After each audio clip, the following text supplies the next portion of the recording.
전 세계가 거부하지만 아직도 환상 속에 빠져 사는 사람들이 있습니다. 北京特事特办，不用排队，不用检车，直接一个护照，一个小蓝本，登记，咣咣咣咣咣，走吧，拜拜。整个过程5分钟不到，太爽了！ 하지만 중국 최고 인플루언서의 충격 고백에 베이징이 발칵 뒤집어졌습니다. 저는 중국인이 부끄러웠습니다. 그녀는 불과 한 달 전 완전히 다른 사람이었거든요. 한국은 문화가 없는 나라야. 대국을 베끼기만 할 뿐. 하지만 팔로워 2천만 명의 그녀가 자신만만하게 뱉은 이 말이 불과 48시간 만에 완전히 뒤집혔습니다. 유럽에서 그녀가 자신있게 중국 여권을 보여주자 공항에서 5시간 동안 감금당했습니다. 진짜 충격은 그 다음이었습니다. 한국에서 왔다고 거짓말을 하자 마법처럼 모든 것이 바뀌었어요. 그리고 중국인인 게 부끄러웠어요. 과연 그녀에게 무슨 일이 일어난 걸까요? 베이징 서우두 국제공항 VIP 라운지. 저는 거대한 통유리창 너머로 활주로를 바라보며 샴페인을 홀짝였습니다. 샤오이님 곧 탑승 시간입니다. 직원의 공손한 목소리에 고개를 돌렸습니다. 중국에서 저를 모르는 사람은 거의 없었죠. 더우인 팔로워 1800만 명, 한 번의 라이브 방송으로 최고 80억 원의 매출을 기록한 럭셔리 라이프스타일 인플루언서. 그게 바로 저 샤오이였습니다.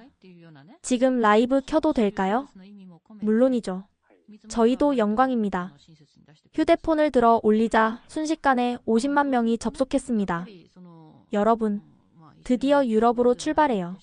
오늘 제가 입고 있는 건 샤넬 가을 신상이고요.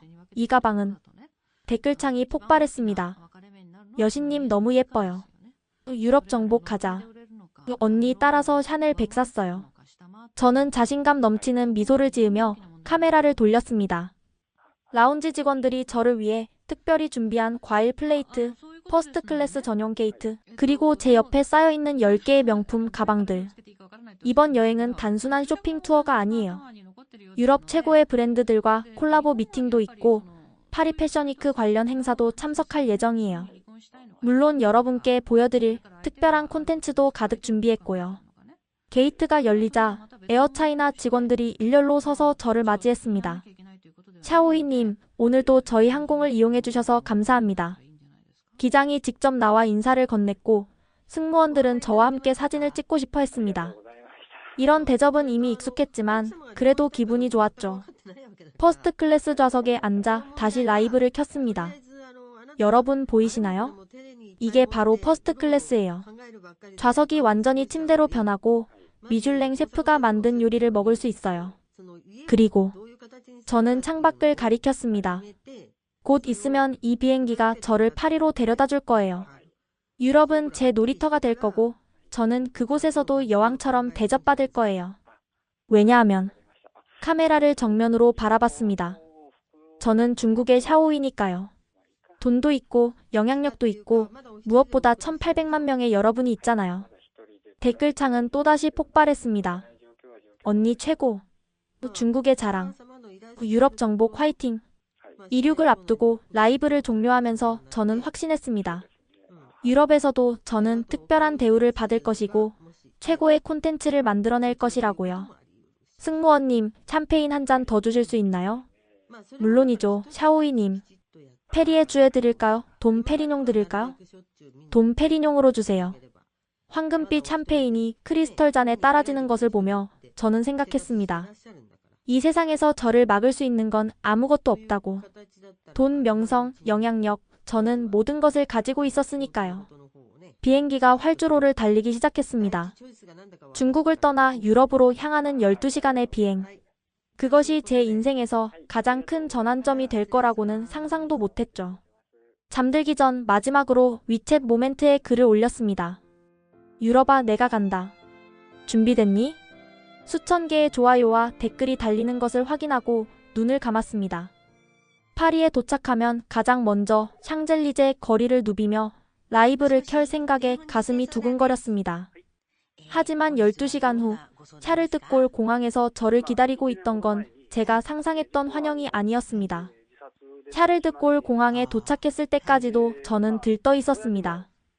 12시간의 비행 동안 머릿속에는 온통 파리에서의 화려한 일정들로 가득했죠. 하지만 입국 심사대 앞에 서는 순간 분위기가 이상하다는 걸 느꼈습니다. 제 앞에 있던 승객들은 빠르게 통과하고 있었는데 제 차례가 되자 심사관의 표정이 굳어졌거든요. 봉주를 하고 저는 인사했습니다. 심사관은 대답도 없이 제 여권을 받아들었습니다.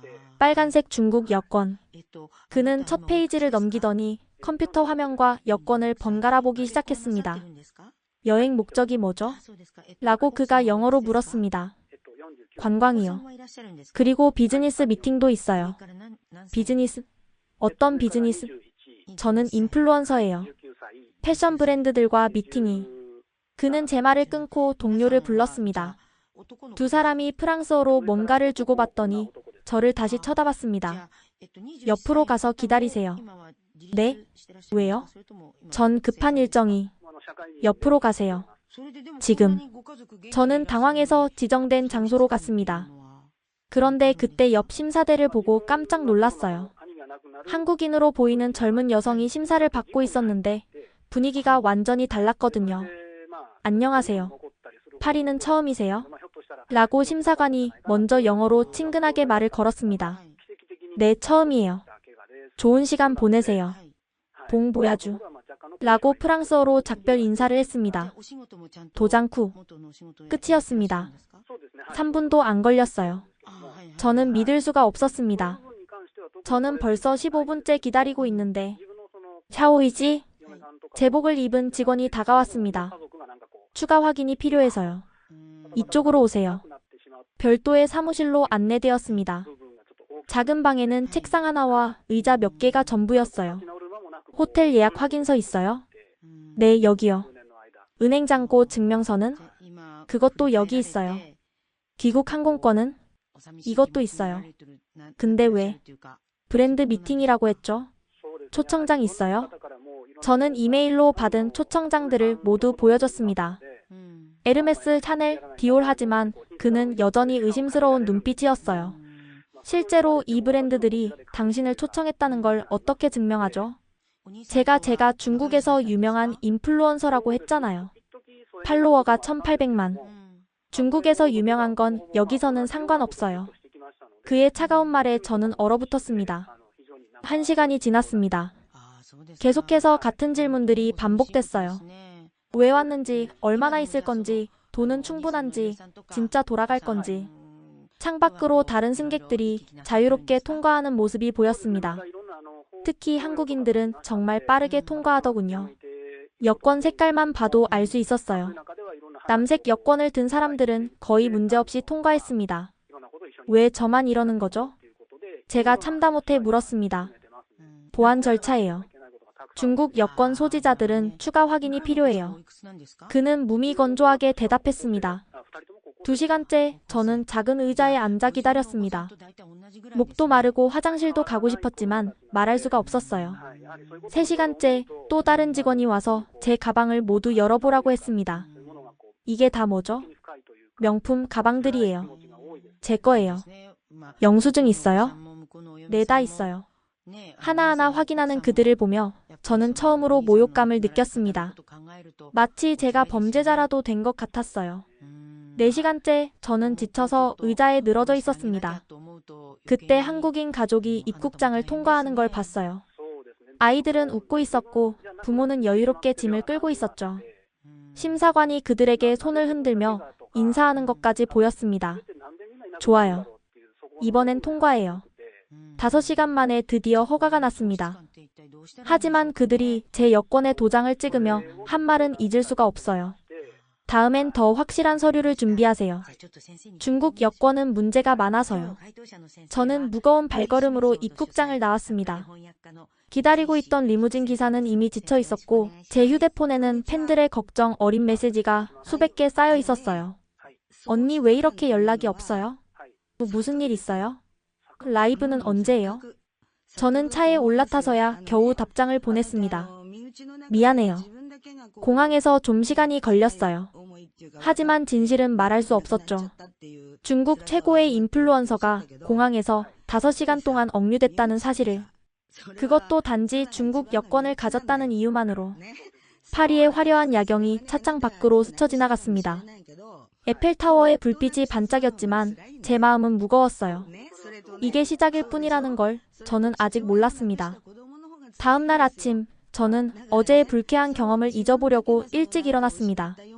오늘은 샹젤리제에서 쇼핑을 하며 라이브 방송을 할 계획이었어요. 여러분, 드디어 파리의 아침이에요. 카메라 앞에서 저는 밝게 웃었습니다. 10분 만에 100만 명이 접속했어요. 오늘은 루이비통 본점에 가볼 거예요. 그리고 디올, 샤넬도요. 호텔을 나서 샹젤리제로 향했습니다. 거리는 정말 아름다웠어요. 하지만 루이비통 매장 앞에 도착했을 때 예상치 못한 일이 벌어졌습니다. 봉주를 예약하셨나요? 라고 입구의 직원이 물었습니다. 예약이요? 아니요, 그냥 쇼핑하러 왔어요. 죄송하지만 예약 없이는 입장이 어려워요. 네? 하지만 제 뒤로 서양인 커플이 다가왔습니다. 놀랍게도 직원은 그들에게는 아무 말도 하지 않고 문을 열어줬어요. 저 사람들은 예약했나요? 아, 단골 고객이에요. 거짓말이라는 걸 알 수 있었어요. 그들은 그냥 들어갔으니까요. 저도 들어가고 싶어요. 저 중국에서 영향력 있는. 잠시만요. 그는 다른 직원을 불렀습니다. 두 사람이 저를 위아래로 훑어보더니 속삭였어요. 30분 후에 다시 오세요. 지금은 손님이 많아서요. 저는 어이가 없었지만 일단 물러났습니다. 근처 카페에서 기다리다가 30분 후 다시 갔어요. 하지만 이번엔 다른 핑계였습니다. 시스템 점검 중이에요. 언제 끝나요? 모르겠어요. 아마 오후에. 그때 한국인으로 보이는 여성이 매장으로 들어갔습니다. 직원들의 표정이 180도 바뀌었어요. 어서 오세요. 오늘 신상품 보러 오셨어요? 네, 구경 좀 하려고요. 제가 직접 안내해 드릴게요. 저는 믿을 수가 없었습니다. 라이브를 보던 팬들도 술렁이기 시작했어요. 언니 왜 못 들어가요? 인종차별 아니에요? 너무하네. 저는 카메라를 끄고 디올로 향했습니다. 이번엔 들어갈 수 있었어요. 하지만 매장 안에서의 대우는 더 끔찍했습니다. 제가 가방을 만져보려고 하자 직원이 바로 다가왔어요. 만지지 마세요. 보려고 하는데요. 보기만 하세요. 다른 고객들은 자유롭게 제품을 들어보고 있었는데 말이죠. 게다가 제가 어디로 가든 직원이 그림자처럼 따라다녔어요. 감시하는 게 분명했습니다. 이거 얼마예요? 비싸요. 그게 대답의 전부였어요. 구체적인 가격도 알려주지 않았습니다. 그때 아까 루이비통에서 봤던 한국인 여성이 들어왔습니다. 놀랍게도 매니저가 직접 나와서 인사했어요. 지니 씨, 오랜만이에요. 안녕하세요. 오늘은 엄마 선물 사러 왔어요. 아, 그러세요? 제가 특별한 걸 보여드릴게요. VIP 룸으로 오세요. 저는 그 장면을 멍하니 지켜봤습니다. 같은 아시아인인데 왜 이렇게 다른 거죠? 샤넬에서도 마찬가지였습니다. 제가 들어가자 직원들이 서로 눈짓을 주고받았어요. 도와드릴까요? 말은 그렇게 했지만 표정은 빨리 나가라고 하고 있었죠. 클래식 100 보고 싶어요. 재고가 없어요. 다른 색상은요? 그것도 없어요. 하지만 진열대에는 분명히 제품들이 있었어요. 점심시간이 되어 근처 레스토랑에 들어갔습니다. 예약하셨어요? 아니요. 그럼 저쪽 자리에 앉으세요. 안내받은 자리는 화장실 바로 옆이었어요. 레스토랑은 절반도 차지 않았는데 말이죠. 다른 자리는 없나요? 모두 예약됐어요. 식사하는 내내 화장실 문이 열리고 닫히는 소리를 들어야 했습니다. 그런데 나중에 들어온 손님들은 창가 좋은 자리에 앉더군요. 예약 없이도요. 오후에 다시 명품 거리를 돌았지만 어디서나 비슷한 대우를 받았습니다. 무시, 감시, 차별. 저녁 무렵 저는 지쳐서 호텔로 돌아왔습니다. 거울을 보니 초췌한 제 얼굴이 보였어요. 중국에서는 어디를 가든 VIP 대접을 받았는데 여기서는 마치 도둑 취급을 받는 것 같았습니다. 팬들에게 보낼 영상을 찍으려고 했지만 무슨 말을 해야 할지 모르겠더군요. 오늘 쇼핑했어요. 파리는 아름다워요. 억지로 짜낸 미소가 어색했습니다. 그날 밤 저는 처음으로 생각했어요. 내가 중국인이라는 게 이렇게 부끄러운 일인가? 하지만 곧 고개를 저었습니다. 내가 뭘 잘못했다고? 그저 쇼핑하러 온 것뿐인데 내일은 달라질 거라고 저는 스스로를 위로했습니다. 하지만 그건 희망사항일 뿐이었죠. 셋째 날, 저는 기분 전환을 위해 루브르 박물관에 가기로 했습니다. 문화적인 곳에서는 차별이 덜할 거라고 생각했거든요. 입구에 도착했을 때 이미 긴 줄이 늘어서 있었습니다. 그런데 줄을 서면서 이상한 광경을 목격했어요. 중국인 단체 관광객들이 때로 몰려오더니 줄을 무시하고 앞으로 새치기를 하는 거예요. 우리가 먼저 들어간다. 라고 중국어로 외치며 가이드가 큰 소리로 사람들을 밀치고 들어갔습니다. 프랑스인들의 표정이 일그러졌어요. 또 중국인들이야. 정말 매너가 없어. 절에서 중국인들은.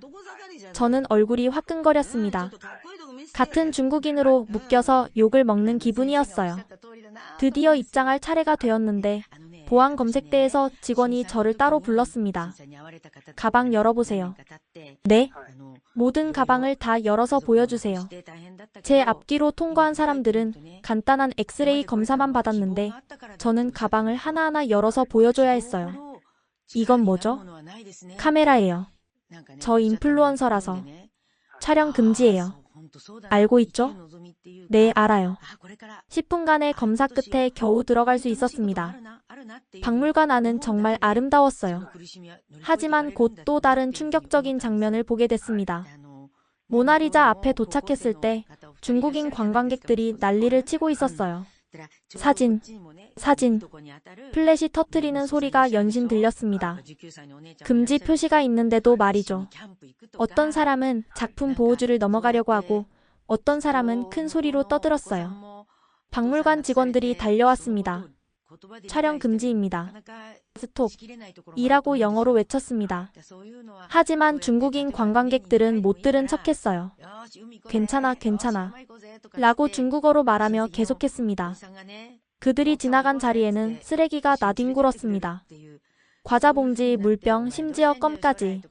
다른 관람객들의 시선이 따가웠습니다. 그리고 그 시선은 저에게도 향했어요. 저도 중국인이니까요. 저는 조용히 거리를 두고 작품을 감상하려 했지만 마음이 편하지 않았습니다. 다른 전시실로 이동했는데 거기서도 비슷한 일이 벌어지고 있었어요. 중국인 관광객 몇 명이 조각상을 만지고 있었습니다. 만지지 마세요. 라고 직원이 소리쳤지만 그들은 웃으며 계속 만졌어요. 사진 찍어줘.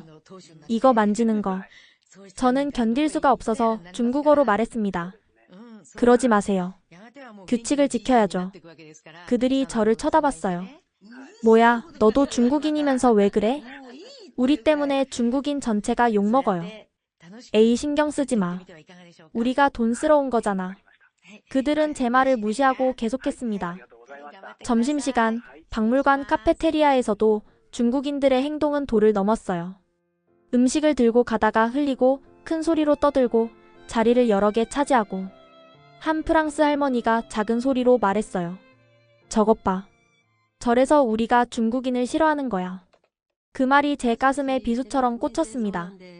오후에 선물 가게에 들렀는데 거기서도 사건이 터졌어요.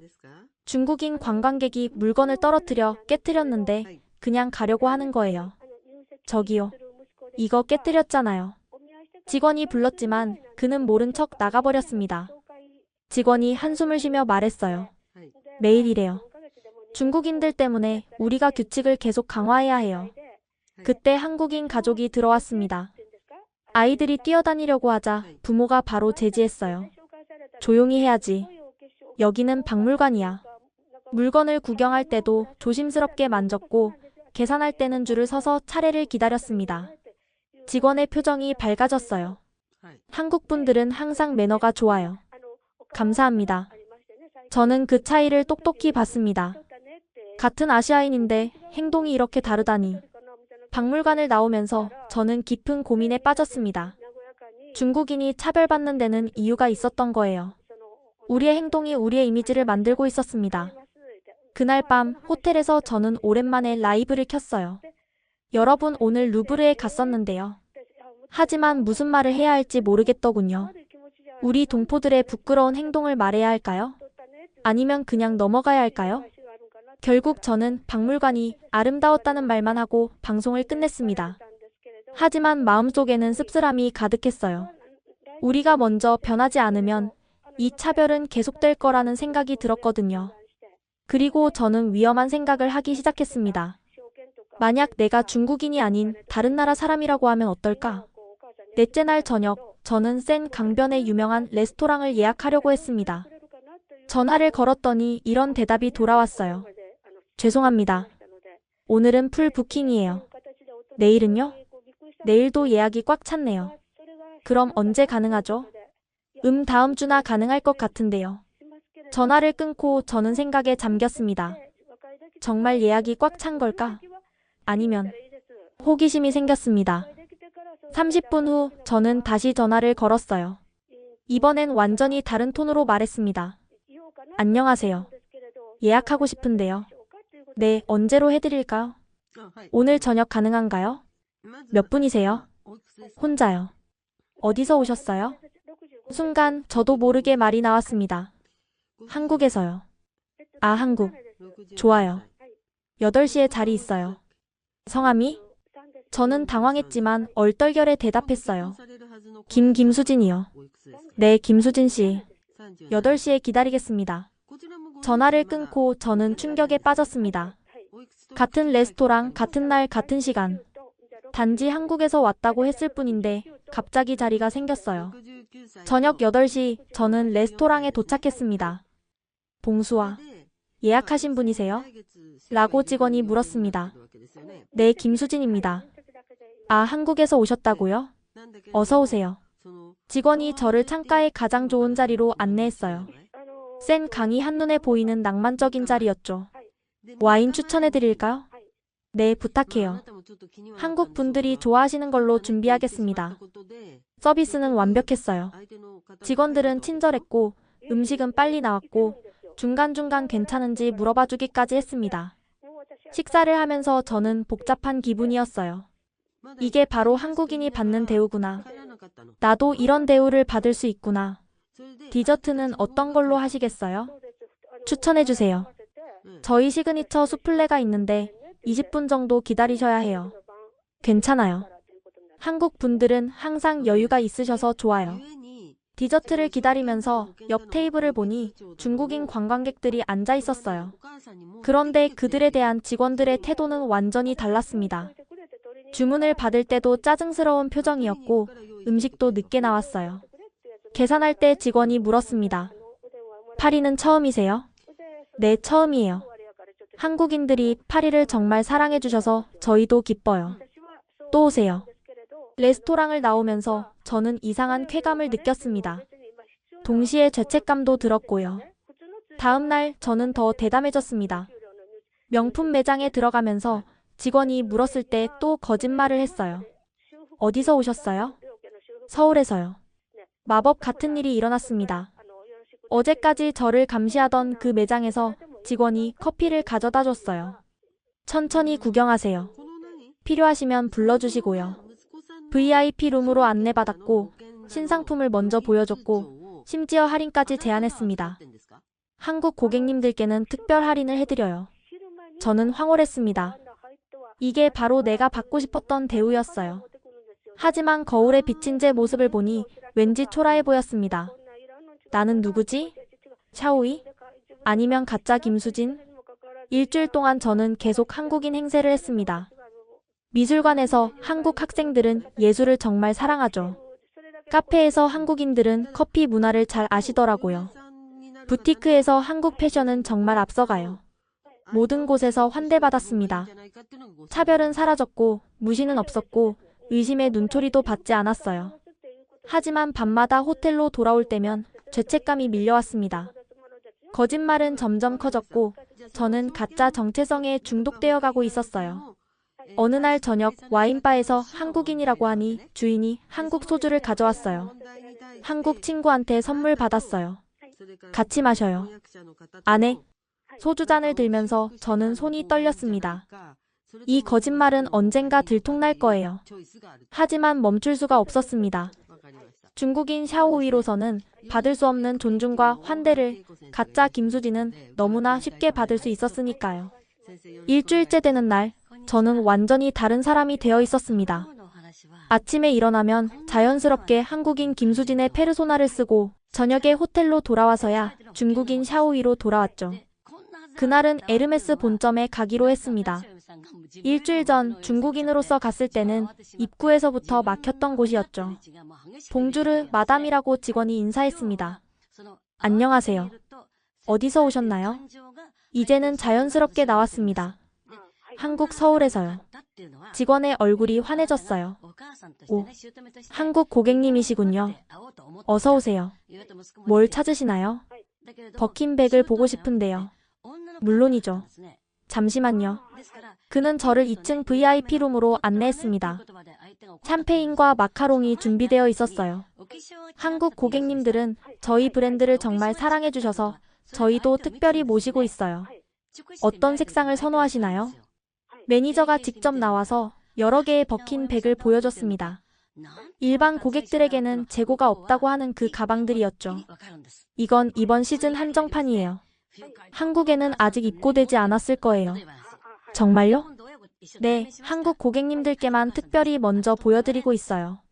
한국 분들은 저희 제품의 가치를 정말 잘 아시거든요. 저는 황홀한 기분으로 가방을 구경했습니다. 커피 더 드릴까요? 아니면 샴페인? 괜찮아요.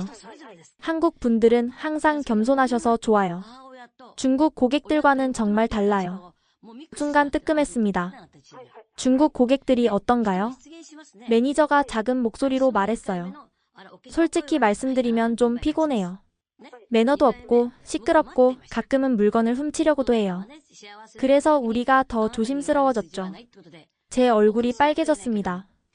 하지만 그는 제가 한국인인 줄 아니까 계속 말했죠.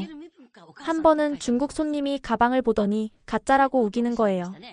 자기가 중국에서 산 짝퉁이 더 좋다고 정말 어이가 없었어요. 그래서 우리는 이제 중국 손님들은 특별 관리해요. 미안하지만 어쩔 수 없어요. 하지만 한국 손님들은 달라요. 신뢰할 수 있고 품위가 있어요. 저는 가방을 사지 않고 나왔습니다. 너무 부끄러웠거든요. 오후에 갤러리 라파에트 백화점에 갔습니다. 거기서 더 충격적인 일을 겪었어요. 화장품 코너에서 제품을 보고 있는데 진짜 한국인을 만난 거예요. 어머, 한국분이세요?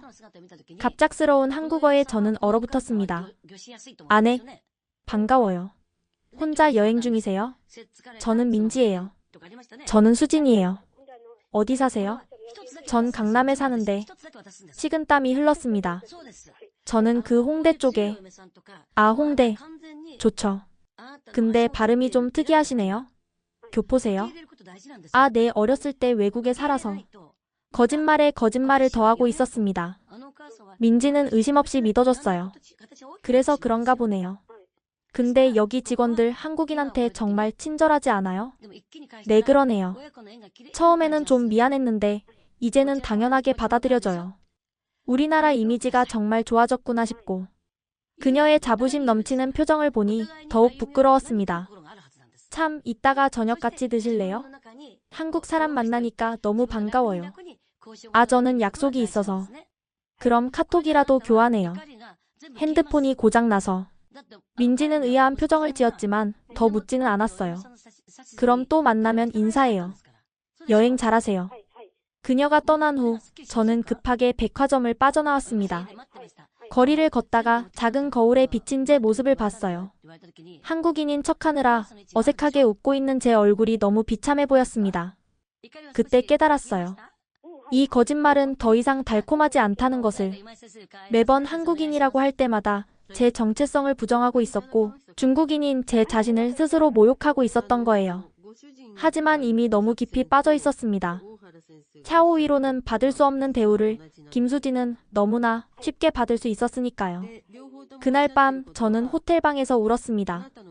도대체 나는 누구인가? 그리고 언제까지 이 거짓말을 계속해야 하는가? 다음 날 저는 베르사유 궁전에 가기로 했습니다. 파리에서 조금 떨어진 곳이라 마음이 편할 것 같았거든요. 기차역에서 표를 사면서도 습관적으로 한국에서 왔다고 했습니다. 이제는 거짓말이 더 자연스러워진 자신이 무서웠어요. 베르사유에 도착해서 정원을 걷고 있는데 익숙한 목소리가 들렸습니다. 어머, 수진 씨, 돌아보니 어제 백화점에서 만났던 민지였어요. 아, 안녕하세요. 우연이네요. 혼자 구경하고 계셨어요? 네, 저도 혼자예요. 같이 다닐래요? 거절할 수가 없었습니다. 우리는 함께 정원을 걸었어요. 민지는 정말 친절한 사람이었습니다. 파리 여행 어때요? 좋아요. 근데 가끔은 힘들죠? 인종차별도 있고. 네, 저도 처음엔 많이 당했어요. 근데 요즘은 한국인이라고 하면 대우가 달라지더라고요. 신기해요. 궁전 안으로 들어가면서 민지가 물었어요. 그런데 수진 씨 정말 교포세요? 네? 아무리 봐도 뭔가 어색해요. 한국어도 그렇고 행동도 그렇고. 심장이 쿵쾅거렸습니다. 혹시 한국인 아니죠? 더 이상 숨길 수 없었습니다. 저는 고개를 떨어뜨렸어요. 죄송해요, 저 중국인이에요. 민지가 놀란 표정을 지었습니다. 왜 거짓말을 했어요? 눈물이 났습니다. 베르사유 궁전의 화려한 거울들 속에서 초라한 제 모습이 무한히 반사되고 있었어요. 중국인이라고 하면 다들 무시해서 차별해서. 민지는 한동안 말이 없었습니다. 그리고 조용히 물었어요. 많이 힘들었나 봐요. 네, 정말 힘들었어요. 같은 사람인데 여권 색깔만 다른데 왜 이렇게 다르게 대하는지. 저는 일주일 동안 겪었던 모든 일을 털어놓았습니다. 공항에서의 5시간 억류, 명품 매장에서의 차별, 레스토랑에서의 모욕. 그래서 한국인이라고 거짓말했어요. 그랬더니 모든 게 달라졌어요. 마법처럼. 민지가 벤치에 앉자고 했어요. 이름이 뭐예요? 진짜 이름. 샤오이예요. 샤오이 씨, 기분 나쁘지 않게 들으셨으면 좋겠는데 사실 저희도 30년 전에는 똑같았어요. 네? 제 엄마가 말씀해 주셨어요. 80년대, 90년대에 한국인들도 유럽에서 무시당했다고. 못 사는 나라에서 온 시끄러운 동양인이라고. 믿기지 않았습니다. 정말요? 네. 일본인인 척했던 사람들도 많았대요. 샤오이 씨처럼. 민지는 계속 말했습니다. 그런데 우리가 변했어요. 매너를 배웠고, 조용히 행동하는 법을 익혔고, 다른 문화를 존중하는 법을 배웠죠. 그리고 우리나라가 발전하면서 이미지도 좋아졌고요. 어떻게요? 시간이 걸렸어요. 한 사람 한 사람이 노력했죠. 나 하나쯤이야가 아니라 나부터라는 마음으로. 저는 루브르에서 봤던 중국인 관광객들의 모습이 떠올랐습니다. 우리도 할 수 있을까요? 물론이에요. 중국도 변할 거예요. 샤오이 씨 같은 사람들이 깨닫고 바뀌면 언젠가는 중국 여권도 존중받을 거예요. 민지의 따뜻한 위로에 눈물이 멈추지 않았어요. 근데 샤오이 씨, 한국인인 척하는 건 위험해요. 걸리면 큰일 날 수도 있고 무엇보다 자신을 부정하게 돼요. 그게 가장 슬픈 일이죠. 맞는 말이었습니다. 일주일 동안 저는 샤오이가 아닌 김수진으로 살면서 제 자신을 잃어가고 있었어요. 이제 어떻게 할 거예요? 민지가 물었습니다. 다시 샤오이로 돌아가야죠. 아무리 힘들어도 용기 있는 결정이에요. 해가 지고 있었습니다. 베르사유의 황금빛 궁전이 석양에 물들었어요. 민지 씨 정말 고마워요. 제가 뭐려? 오히려 제가 많이 배웠어요. 우리가 얼마나 운이 좋은지, 그리고 그 운이 그냥 온 게 아니라는 걸. 궁전을 나오면서 민지가 마지막으로 말했어요. 샤오이 씨 힘내세요. 그리고 중국이 변하는데 샤오이 씨가 작은 시작이 되길 바라요. 저는 고개를 끄덕였습니다. 그날 밤 호텔로 돌아와서 거울을 봤어요. 일주일 만에 처음으로 당당하게 말했습니다. 나는 샤오이야. 중국인 샤오이. 파리를 떠나 런던으로 향했습니다.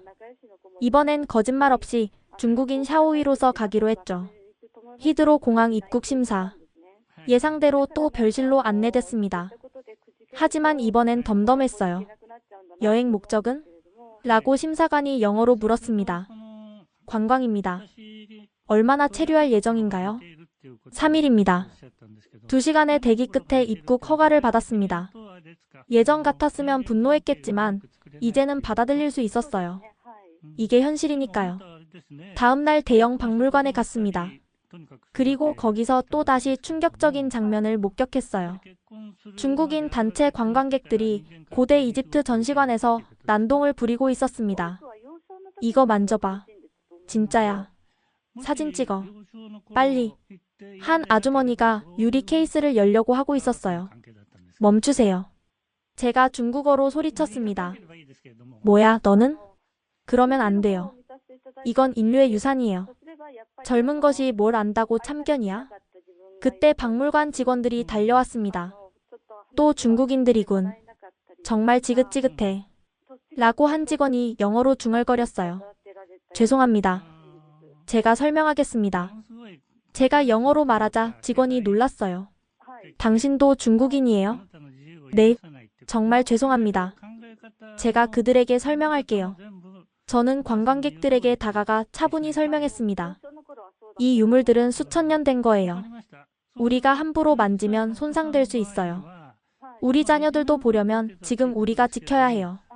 그래도 구경 왔는데 구경은 눈으로 하는 거예요. 만약 모든 관광객이 만진다면 이 유물들이 남아있을까요? 몇몇이 수긍하기 시작했어요. 그리고 우리 때문에 중국인 전체가 욕먹어요. 우리 하나하나의 행동이 중국의 이미지를 만들어요. 한 젊은 여성이 말했어요. 맞아요. 저도 창피했어요. 점심시간 박물관 카페에서 한국인 가족을 또 만났습니다. 아이들이 뛰어다니려 하자 부모가 즉시 제지했어요. 박물관에서는 조용히 해야지. 왜요? 다른 사람들이 불편하잖아. 그리고 우리나라 이미지도 생각해야지. 아이들은 순순히 따랐습니다. 옆 테이블의 중국인 가족은 달랐어요. 아이가 소리 지르고 뛰어다녀도 부모는 방치했죠. 직원이 와서 조용히 해달라고 했지만 아버지가 화를 냈어요. 애가 좀 뛰면 어때? 우리가 돈 내고 왔는데. 저는 견딜 수 없어서 다가갔습니다. 죄송하지만 여기는 공공장소예요. 다른 사람을 배려해야죠. 당신이 뭔데 참견이야? 저도 중국인이에요. 그래서 더 창피해요.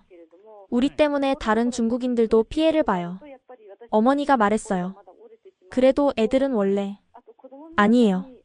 교육의 문제예요. 한국 아이들 보세요. 부모가 가르치니까 지키잖아요. 제 말에 몇몇 중국인들이 고개를 끄덕였어요. 오후에 타워브리지를 구경하다가 또 중국인 관광객들의 행동을 봤습니다. 다리 위에서 담배를 피우고 쓰레기를 버리고 한 영국인 할아버지가 지나가며 혀를 찼어요. 중국인들은 정말 문명이 없어. 가슴이 아팠습니다. 하지만 반박할 수 없었어요. 눈앞에서 벌어지고 있는 일이었으니까요.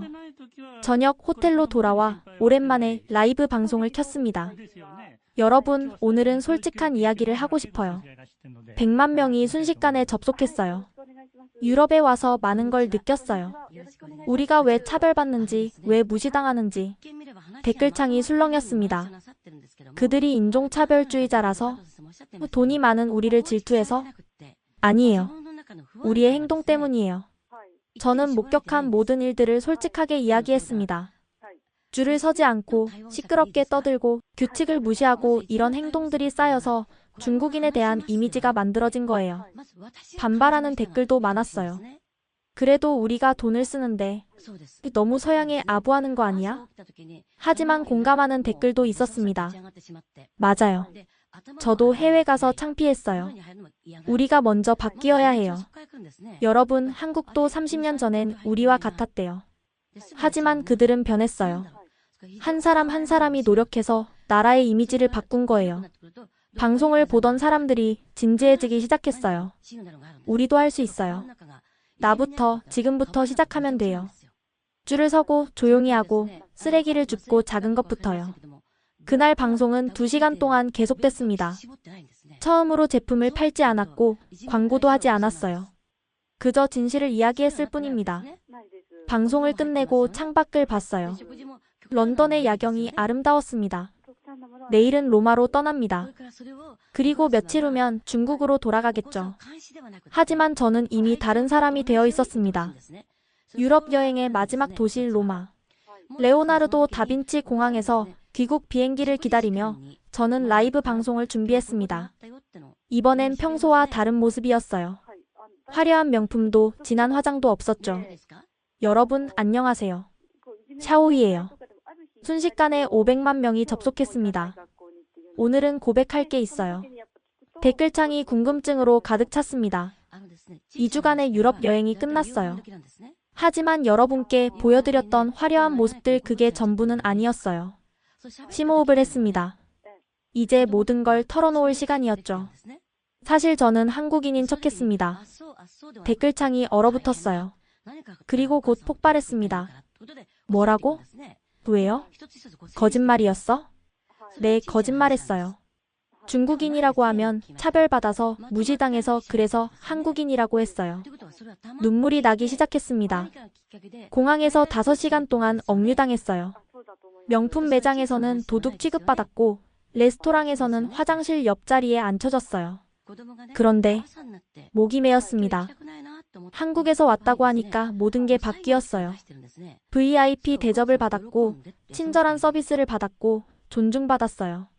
시청자들의 반응은 극명하게 갈렸습니다. 언니가 왜 그런 거짓말을? 창피해요. 그래도 이해해요. 저도 그랬을 거예요. 여러분, 저는 깨달았어요. 우리가 차별받는 이유를요. 화면을 정면으로 바라봤습니다. 루브르에서 봤어요. 중국인 관광객들이 새치기하고 작품 만지고 쓰레기 버리는 걸. 대형 박물관에서도 봤어요. 소리 지르고 규칙 무시하고. 그게 우리예요? 일부만 그런 거 아니에요? 일부가 아니에요. 저도 그랬어요. 중국에서는 당연하다고 생각했던 행동들이 다른 나라에서는 무례한 거였어요. 댓글이 계속 올라왔습니다. 그래도 너무 자학적인 거 아니에요? 우리가 그렇게 나쁜가요? 나쁜 게 아니에요. 다만 배워야 해요. 한국도 30년 전에는 우리와 같았대요. 일본인인 척하기도 했고요. 하지만 그들은 변했어요. 잠시 멈췄다가 계속했습니다. 베르사유에서 한국인 친구를 만났어요. 제가 중국인이라는 걸 들켰죠. 부끄러웠어요. 하지만 그 친구가 말했어요. 한 사람 한 사람이 바뀌면 나라의 이미지도 바뀐다고. 화면에 눈물이 흐르는 제 얼굴이 그대로 비쳤습니다. 우리 여권이 정말 가벼웠어요. 무게가 아니라 신뢰가요. 세계가 우리를 보는 시선이 그 여권에 담겨 있었어요. 언니 울지 마요. 우리가 바꾸면 돼요. 나부터 시작할게요. 긍정적인 댓글들이 늘어나기 시작했습니다. 저는 이제 영향력 있는 사람으로서 책임을 느껴요. 1800만 명이 저를 보고 있잖아요. 그동안 저는 그저 물건 파는 데만 집중했어요. 하지만 이제는 달라질 거예요. 공항 안내 방송이 들렸습니다. 곧 탑승 시간이었죠. 마지막으로 하고 싶은 말이 있어요. 우리가 바뀌어야 해요. 줄을 서고 조용히 말하고 쓰레기는 쓰레기통에 버리고 다른 문화를 존중하고. 너무 기본적인 거 아니에요? 네, 기본이에요. 하지만 그 기본이 안 되고 있어요. 기본부터 다시 시작해야 해요. 카메라를 들어 공항을 비췄습니다. 보세요. 지금 이 공항에서도 중국인들만 시끄러워요. 이게 현실이에요. 정말로 멀리서 중국인 단체 관광객들의 고성이 들렸습니다. 우리가 특별한 걸 바라는 게 아니에요. 그저 인간으로서 존중받고 싶은 거예요. 그러려면 우리도 다른 사람을 존중해야 해요. 탑승 게이트로 걸어가면서 마지막 말을 했습니다. 여러분, 전 이제 중국으로 돌아가요. 하지만 예전의 샤오이가 아니에요. 더 책임감 있는 인플루언서가 될 거예요. 우리 함께 바꿔요. 중국인의 이미지를 함께해요. 응원해요. 우리가 바꾸자. 댓글창이 응원으로 가득 찼습니다. 그리고 이제 다시는 다른 나라 사람인 척하지 않을 거예요. 중국인 샤오이로서 당당하게 살 거예요. 차별받더라도 무시당하더라도. 비행기에 오르기 전 마지막으로 카메라를 봤습니다. 언젠가는 우리도 환대받을 거예요. 우리가 만들어가는 거예요. 그 미래를. 방송을 끝냈습니다. 조회수는 이미 2천만을 넘어서고 있었어요. 비행기 좌석에 앉아 창밖을 봤습니다. 로마의 불빛들이 작별 인사를 하는 것 같았어요. 승무원이 다가왔습니다. 음료 드릴까요? 네, 물 주세요. 중국 분이시군요. 편안한 여행 되세요. 그녀의 표정에는 여전히 경계가 있었지만 저는 미소 지었습니다. 언젠가는 바뀔 거예요. 우리가 바꿀 거예요. 긴 비행이 시작됐습니다. 하지만 이번엔 두렵지 않았어요. 오히려 설레었습니다. 돌아가서 할 일이 많으니까요. 베이징 서우두 공항에 도착했을 때 예상치 못한 광경이 펼쳐졌습니다. 수백 명의 팬들이 플래카드를 들고 기다리고 있었어요. 샤오이 언니 용기 있는 고백 감동했어요. 함께 바꿔요. 중국의 이미지. 정직한 인플루언서 샤오이. 눈물이 났습니다. 제 고백이 비난받을 줄 알았는데 오히려 응원을 받다니. 언니, 저희도 해외 가서 조심할게요.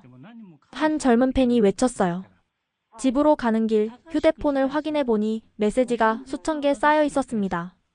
그중 하나가 눈에 띄었어요. 샤오이 씨 민지예요. 방송 잘 봤어요. 정말 용기 있는 고백이었어요. 응원합니다. 베르사유에서 만났던 한국인 친구 민지였습니다. 다음 날 저는 새로운 프로젝트를 시작했습니다. 함께 바꿔요, 우리의 매너. 해외여행 에티켓을 알려주는 콘텐츠였어요. 첫 편은 줄 서기에 대한 것이었습니다. 여러분, 줄을 서는 건 단순한 규칙이 아니에요. 서로를 존중하는 마음의 표현이에요.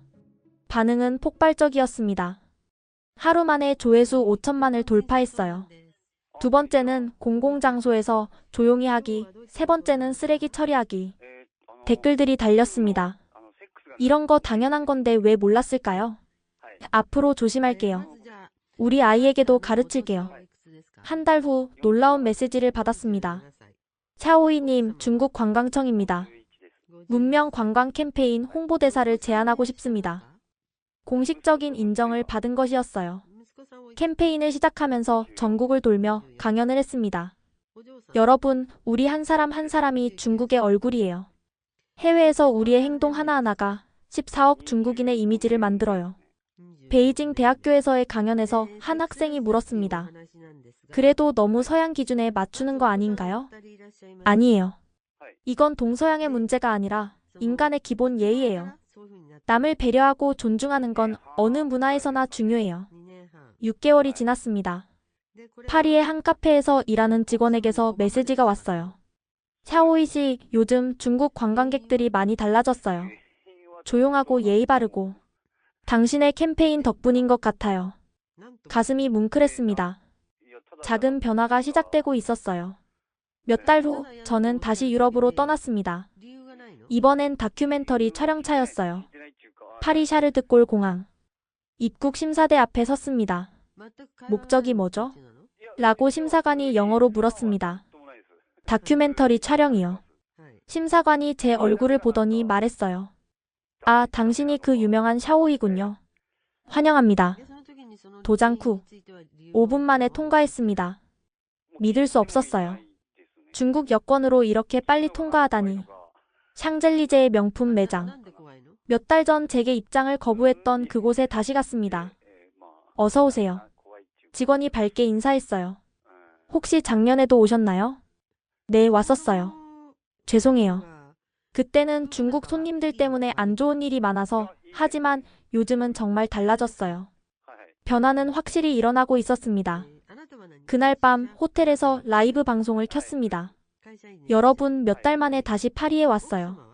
그리고 놀라운 변화를 목격했어요. 2천만 명이 시청하고 있었습니다. 우리가 바뀌니까 세상의 시선도 바뀌고 있어요. 아직 갈 길이 멀지만 우리는 올바른 방향으로 가고 있어요.